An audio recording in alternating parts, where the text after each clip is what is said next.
네, 안녕하십니까. 잘들 지내고 계시죠?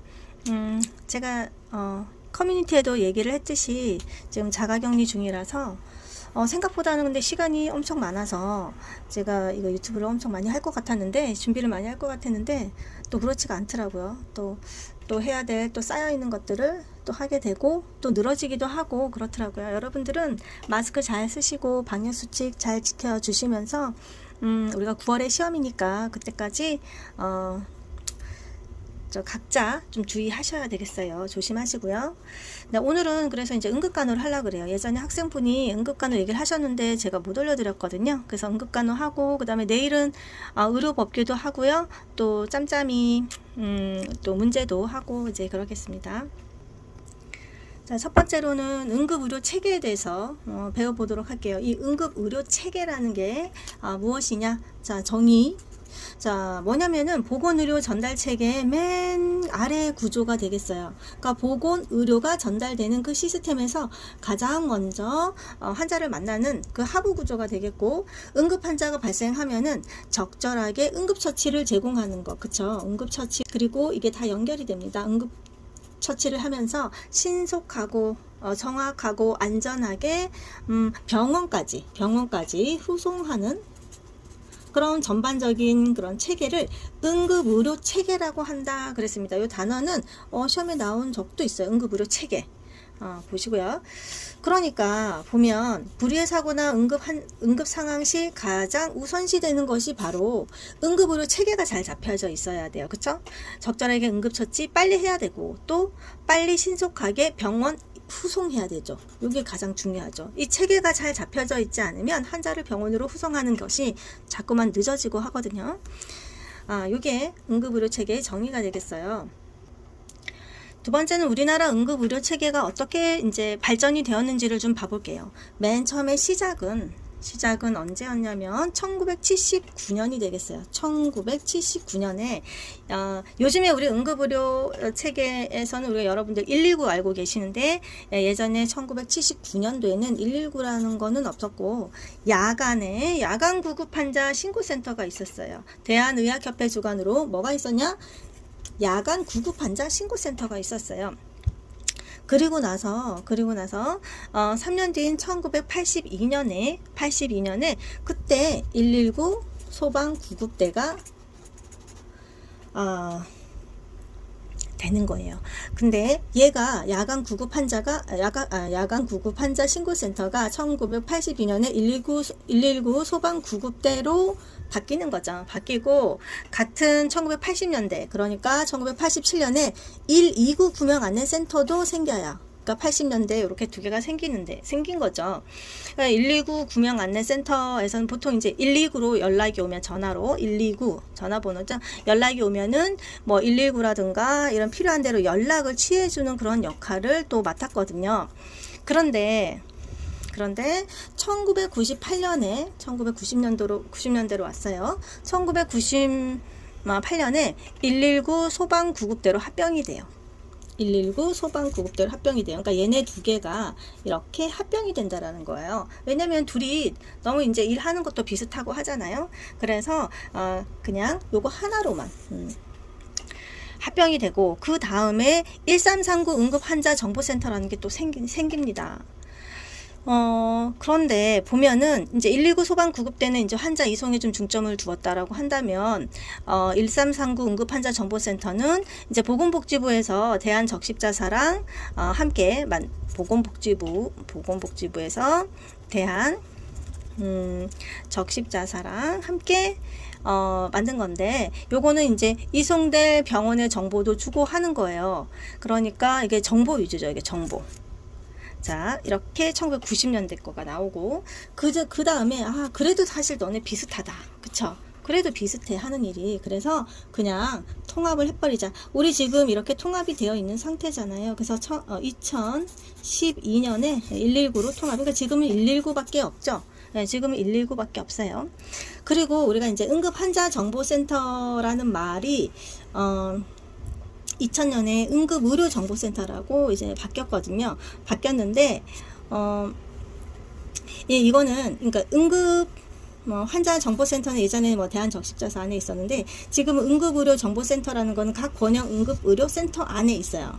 그러니까 응급의료센터의 종류가 많이 있거든요. 그런데 각 권역별, 그러니까 강원도다, 충청도다 이런 권역별 의료센터 안에 응급의료정보센터가 있다라고 하는 거는 그냥 추가적으로 알고 계시면 되고요. 2012년도에 119로 통합이 되었다라는 거 보시면 되겠어요. 다시 해볼까요? 자, 79년도도 이런 것도 시험에 나오거든요. 79년이나 82년이냐 이런 것도 나온단 말이에요. 그래서 시작은 1979년에 정리를 해볼게요. 1979년에 야간 구급환자 신고센터 있었는데 82년에 119 소방구급대로 바뀌면서 또 87년에는 129 구명 안내센터도 만들어 놓긴 했어요. 그런데 두 개 다 다시 1998년도 119 소방구급대 합병을 시켜버렸고 1339도 1998년도에 생겨났어. 하지만 하는 일 비슷하다. 그래서 다시 또 통합을 시켜버렸어요. 합병을 시켜버렸어요. 2012년도에 119로 그냥 하나로 통합을 시켜버렸다. 자, 이렇게 보고. 그리고 우리가 이제 응급의료기관으로 이제 환자를 이송하잖아요. 근데 응급의료기관은 보통 종합병원인데 몇 병상 이상이어야지 조건이 되냐면 200병상 이상의 종합병원이어야지 된다라고 했고요. 자, 그런데 3번 우리나라 그 응급의료 체계가 문제점이 많이 있어요. 그러니까 병원 가기 전에는 어떤 문제점이 있냐면 그러니까 환자 병원에 데려가기 전에는 이제 일단 구급차가 부족해요. 구급 차량이 부족하고 그 다음에 거기에 따른 전문 인력도 부족하고 또 교육도 많이 부족한 상태인 거예요. 네, 병원 전의 단계와 병원 단계로 나눠볼게요. 자, 요 단계에서는 이런 문제점이 좀 있다. 그지만 이제 병원에 환자를 데리고 왔어요. 그쵸? 119 구급 대원들이 데리고 올 거잖아요. 오면 이 응급 환자를 기피하는 현상이 또 있어요. 병원마다 어떤 응급 환자 받기 싫고, 그쵸? 또 그 응급 환자 자체로도 해줘야 될 게 너무 많잖아요. 그러니까 이런 기피 현상도 생기고, 이건 이제 좀 심각한 응급 환자는 더 기피한다는 얘기죠. 그리고 전담 의료인도 사실 부족하고 그러니까 그 산업재해보상보험이죠. 산업재해보상보험이 산재라고 하죠. 산재나 자동차 보험 환자 너무 복잡하기 때문에 진료를 또 거부하는 경우도 있고 이런 문제점이 생기고, 그리고 또 우리 종합병원 중에서도 상급인 거 있죠. 상급 종합병원은 또 응급실이 수요가 폭증한다 그랬어요. 자, 이런 문제점이 있다라는 거 보고요. 우리가 지금 의료 체계를 했거든요. 그런데 여기에서 이 응급의료라는 거는 뭐냐? 이거 좀 자꾸만 이렇게. 응급의료라는 건 뭐냐면 응급 환자가 발생을 했죠. 그때부터 생명의 위험이 회복이 될 때까지의 그 과정에 있는 일들이에요. 해주는 일들. 어떤 게 있냐면 상담하고, 그 다음에 구조하는 일. 그러니까 우리가 이제 전화를 하면 상담을 받게 되겠죠. 어떤 응급 상황에서 우리가 119에 전화를 하면 얘기를 하게 되잖아요. 그런 것부터 해서 우리가 집에 있었을 때도 이제 상담을 할 수 있잖아요. 어떻게 해야 되는지 이런 상황에서 그런 것부터, 그리고 직접 구조하는 것부터, 그리고 또 이제 이송하는 거, 그쵸? 그리고 또 뭐 있어요? 응급 처치하고 진료하는 것까지, 초기 진료하는 것까지, 자, 그런 거가 다 응급 의료에 다 포함이 된다라고 해야 되겠어요. 상담, 구조, 이송, 응급 처치, 응급 처치, 그리고 진료요. 그러니까 여기까지가 응급 의료에 다 포함이 된다라고 하겠습니다. 두 번째 응급 처치의 개요를 볼게요. 1번 응급 처치. 지금 잘 보세요. 응급처치가 아까 어디 있었냐면 응급의료에 포함이 됐었죠. 응급처치가. 그쵸? 그러니까 응급처치, 우리가 알고 있는 응급처치가 응급의료에 포함이 된 거예요. 여기서 응급처치만 뺀 거예요. 응급처치의 개요. 자, 응급처치라고 하는 건 또 뭐냐? 아까 여기 응급의료의 한 부분이기도 했는데, 갑자기 발생한 뇌상, 갑자기 발생한 질환에 대해서 주로 그 발생한 장소 또는 이송된 의료기관에서 최소 한도의 치료 행위를 하는 거. 자, 그것이 응급처치라는 거예요. 결국은 의사에게 치료받기까지 즉각적이면서 좀 임시적인 그런 처치까지, 그 치료 행위까지가 응급처치다라고 하니까 이제 요거 정의를 좀 알고 계셔야 됩니다. 그러면 응급처치를 이렇게 하면요. 응급처치를 하면 어떤 목적으로 지금 응급처치를 하냐? 좋은 게 뭐냐? 자, 그냥 응급처치를 하지 않으면 안 되겠죠?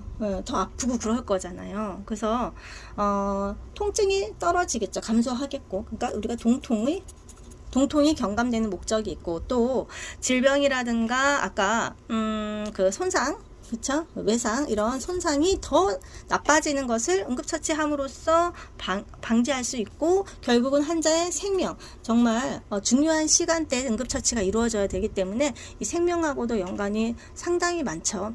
그래서 이 환자의 생명을 결국 구하는 이런 목적으로 응급처치를 한다. 이거 자꾸 이게 좀 안 맞네요.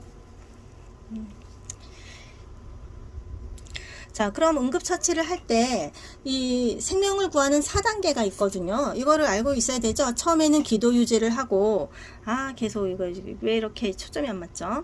기도 유지를 하고, 그 다음 지혈을 하고, 그 다음 쇼크를 예방하고, 그 다음에 상처 보호하고, 이제 이거예요. 요거 4가지 순서 꼭 알고 있어야 되죠. 예, 기도 유지, 그러니까 숨쉬게 하는 것이 먼저고, 응급처치 할 때예요.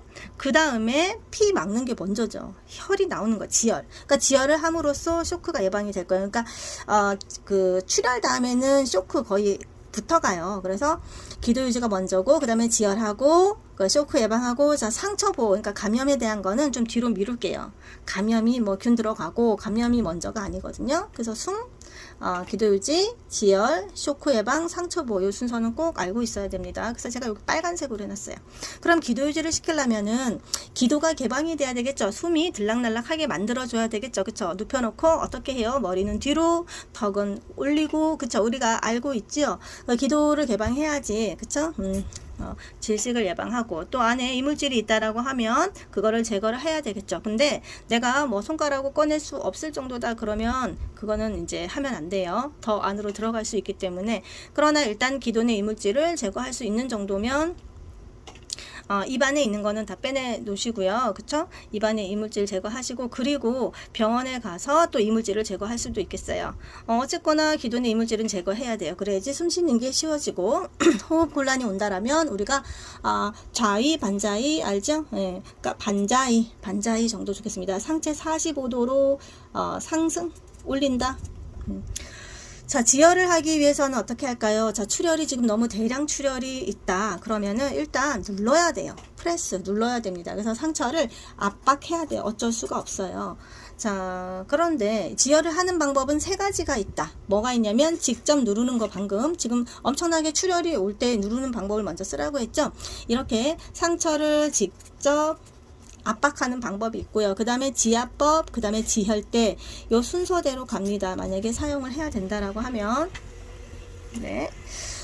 직접 압박법은 일단 손바닥으로, 지금 급한 상황이에요. 손바닥으로 상처를 눌러버리는 거예요. 일단 피가 콸콸 나온다고 생각하면 여러분들이 일단 눌러야 되겠다고 이렇게 생각을 해야 돼요. 그런 다음에 이제 소독된 꺼즈나 깨끗한 헝겊을 대고 붕대로 감으셔야 되겠죠.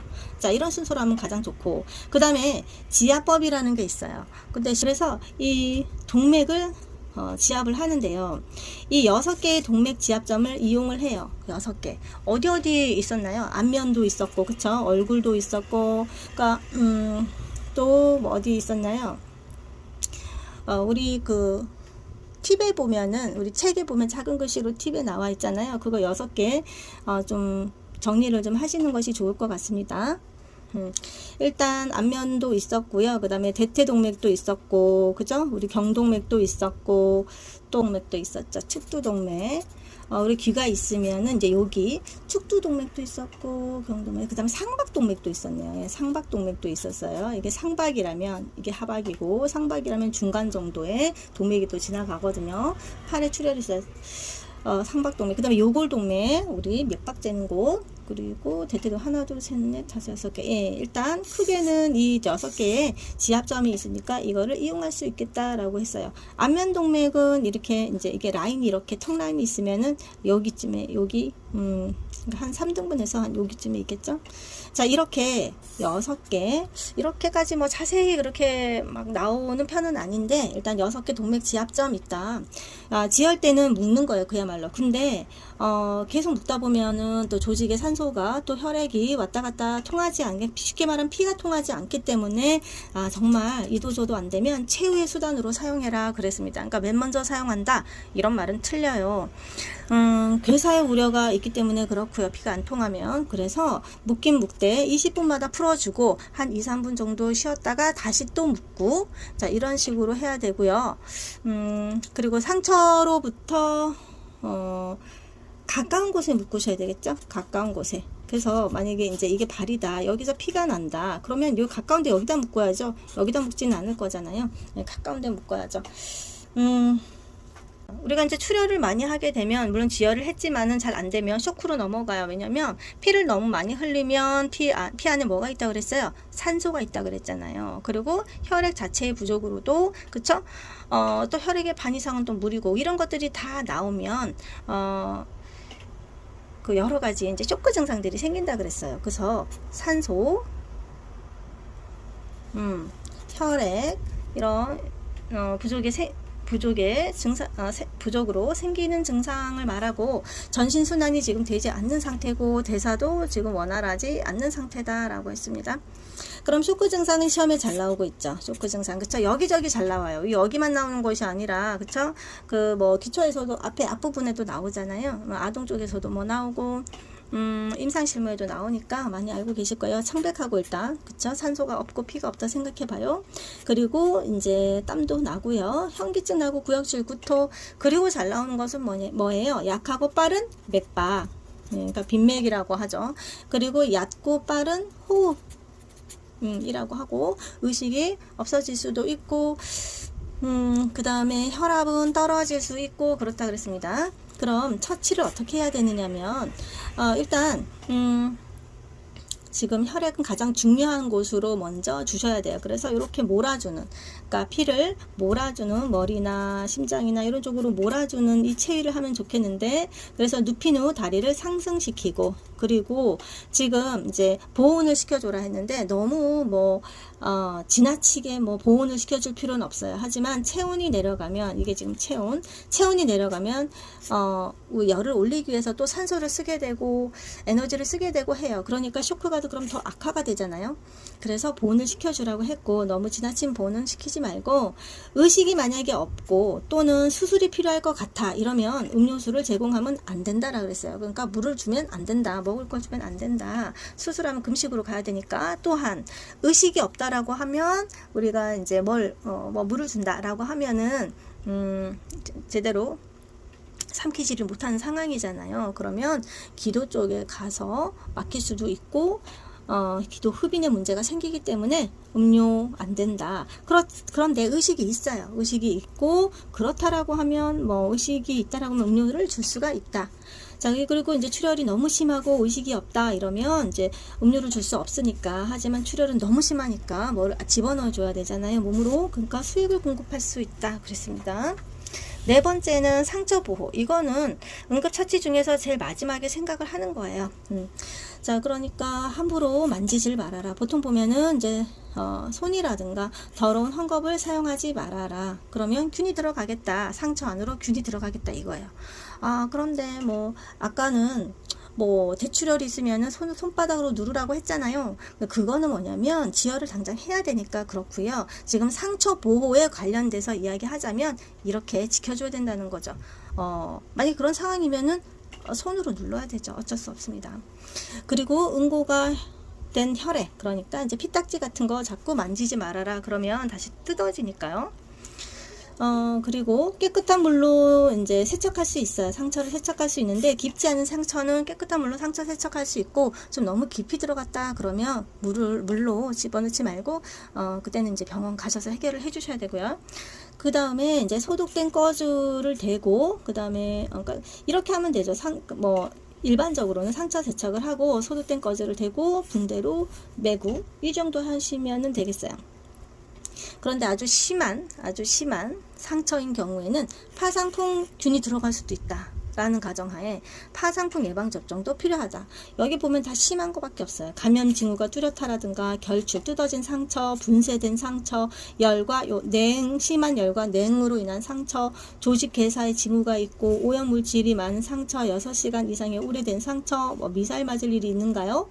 하지만 미사일 상처 이런 것들은 파상풍 예방접종에 필요가 있다라고 했어요. 자, 네 번째로 응급처치의 우선순위를 어떻게 정하고 또 평가는 어떻게 하고 일반적인 원칙은 무엇인지 좀 볼게요. 자, 우리가 응급처치를 하려고 하는데요. 생명을 위협하는 정도에 따라 결정을 해야 돼요. 생명을 위협하는 정도. 네, 생명을 위협하는 정도에 따라서 결정을 해야 됩니다. 무슨 얘기냐면은 만약에 환자가 여러 명이 있을 수도 있어요. 그쵸? 응급 환자가. 그러면 누가 생명을 위협하는 정도가 세냐, 그 사람한테 달려가는 거라는 얘기죠. 그래서 다리 부러진 환자보다는 생명을 위협하는 정도가 높은, 지금 당장 숨쉬기가 어려운, 호흡 정지가 된 이런 사람한테 달려가는 거가 맞다, 이런 거예요. 자, 그래서 어떤 사람들이냐면 보통 보면 일단 얼굴이라든가 목, 가슴 쪽에 부상이 있으면은 호흡을 지금 방해할 수 있는 그런 상황이다라고 해서 우선적으로 처치를 해요. 처치를 하고, 또 이거 말고도 출혈이 심하거나, 예, 그쵸? 심정지, 자, 이런 호흡의 문제, 호흡 정지. 자, 지금 방금 얘기한 건 요거죠. 자, 이런 환자한테 먼저 달려간다라는 거예요. 이런 것들이 생명을 위협하는 정도가 가장 세다라는 거고요. 그런데 자, 그 다음 다발성 손상 환자가 있어요. 무슨 얘기냐면 이 환자가 여러 군데 다친 거예요. 그래서 그 환자가 있어요. 그 생각을 한번 해보세요. 보통 다발성 손상 환자가 우리 산재 있잖아요. 근로자들, 산재 보험 처리되는 근로자들이 있어요. 그 공장에서 일을 한다거나 이런 분들한테 좀 많죠. 그래서 기계에 몸이 끼었거나 이러면 어떤 장이 손상이 될 수도 있으면서 뼈가 부러졌을 수도 있으면서 여러 가지 그런 다발성 손상이 생기거든요. 그러니까 이분한테는 어떤 식으로 다가가야 되냐면 우선순위가 일단 의식 상태를 확인해야 돼요. 의식 상태를. 그쵸? 언어적인 자극을 준다. 무슨 얘기냐면 여보세요, 어깨를 치면서, 그쵸? 의식 상태를 확인을 하고 그 다음은 숨을 쉬게 해줘야 돼요. 그러려면 기도가 열려야 되고, 그래서 호흡을 사정하셔야 됩니다. 그러니까 기도 개방 후에 호흡 사정하고 그 다음에 출혈 봐주시고, 출혈 다음에 또 뭐를 보면 될까요? 쇼크를 사정하십니다. 쇼크. 출혈 다음에 제가 쇼크는 거의 세트라 그랬습니다. 세트. 출혈 다음에 쇼크를 사정을 하고 그 다음에 이제 뼈 부러진 거, 이제 골절 같은 거는 나중이고요. 그걸 봐주시고 후송시키면 돼요. 네, 이렇게 해가지고 후송시키면 되고, 그 다음에 이제 응급처치 조금 올릴게요. 응급처치의 평가, 관찰. 무슨 얘기냐면 우리가 이제 응급처치를 하는데 그 관찰하는 거, 평가하는 거를 1차 평가와 2차 평가로 나누어요. 그러니까 1차 평가는 의식 확인하고 기도, 그쵸? 기도 유지하고 호흡 평가하고 마찬가지죠. 그 다음에 순환 평가 이렇게 나왔는데요. 이 순환이라는 게 한마디로, 그쵸? 어떤 거예요? 맥이 뛰나 맥박을 확인하고 이제 이러는 거잖아요. 이런 1차적인 평가를 좀 큰 자락으로 나누었고, 2차 평가라고 하는 것은 일반 평가와 또 뭐가 있습니까? 동공검사, 정밀검사 이제 이런 것들이 있는데요. 2차적으로 병원에 가서 평가할 수 있는 것들이에요. 그쵸? 그러면은 이제 일반 병원은 이제 외상이 있는가, 어디가 아픈가 이런 걸 보시고, 동공 검사는 이제 뇌 상태를 확인할 수가 있겠죠. 우리 동공을 체크하는 거잖아요. 빛을 동공에다가 쏘였을 때는 우리가 빛이 너무 많이 들어오니까 동공을 쪼그러뜨려야 돼요. 그쵸? 동공이 축소가 돼야 되는데 계속 확장이 되어 있거나 이제 이런 것들이 확인이 되면 뇌 상태, 뇌신경 이런 게 문제가 있을 것이다. 이런 걸 체크하고, 그다음에 정밀 검사는 부분적으로 더 정밀하게 여러 가지 머리, 목, 흉부, 복부, 골반, 팔다리, 자 이런 식으로 더 자세히 엑스레이 찍어본다라든가 여러 가지 거기에 맞는 그런 정밀 검사 항목들을 집어넣어서 검사를 하는 것들은 2차 평가라고 얘기를 해요. 1차 평가, 2차 평가 구분만 하시면 되겠습니다.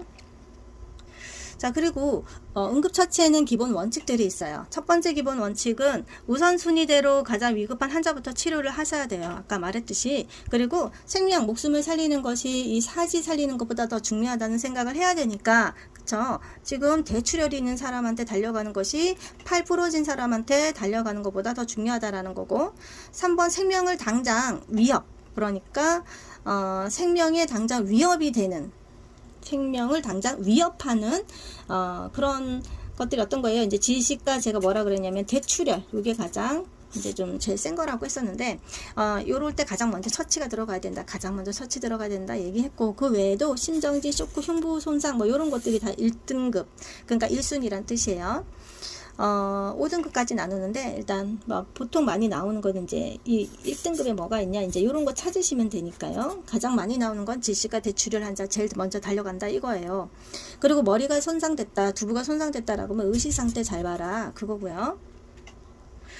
OX 문제를 풀어볼게요. 응급처치의 구명 4단계 순서가 생각이 나나요? 응급처치를 할 때 이 4단계 순서로 처치를 하라는 거였는데, 기도 유지해주는 거 맞아요? 최고로 먼저 맞지요? 네. 그 다음에 상처는 나는 나중에 보라 그래서 중요하지 않다. 그러니까 기도 유지가 1번이고 뭐예요? 지혈이 2번이며 3번 연결되고 쇼크로, 4번이 상처 보고 요걸로 해야 되니까 이거는 틀렸다. 그쵸? 2번 환자에게 갑자기 쇼크가 왔어요. 그러면 취해진 체위가 뭐라 그랬어요? 배반자위는 또 뭡니까? 이게 지금 배반자위. 제가 배횡와이 하려고 했다가 이렇게 잘못 쓴 것 같네요. 배반자위라는 것도 없으니까 이건 틀린 거네요. 원래 제가 배행와이 요거 쓰려고 그랬거든요. 누워있는 상태에서 무릎 구부린 거 있잖아요. 다리 벌리고 뭐 도뇨관 삽입하고 할 때 하는 거, 여자들. 자, 이거 아니죠? 네, 했을 때 네, 이게 다리 올리는 거 하셔야 되겠죠? 쇼크체위, 골반 고위라고 부르는 거요. 그래서 틀렸네요. 이래저래 틀렸네. 배반자위는 없네. 3번 응급환자 치료 시 1등급 우선순위로 가장 먼저 처치해야 될 거는 뭐라 그랬어요? 진료 이런 거 먼저 달려가는 거 맞다 그랬어요. 그래서 답이 동그라미 되겠습니다. 네, 수고 많으셨어요.